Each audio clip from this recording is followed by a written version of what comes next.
Click download. Click no thanks, take me to the downloads. Click any one file according to your device. Download anyways. Click details or search your file in File Manager app.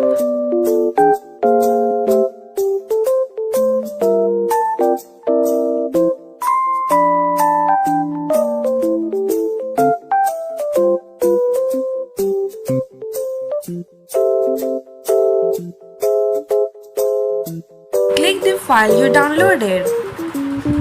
Install.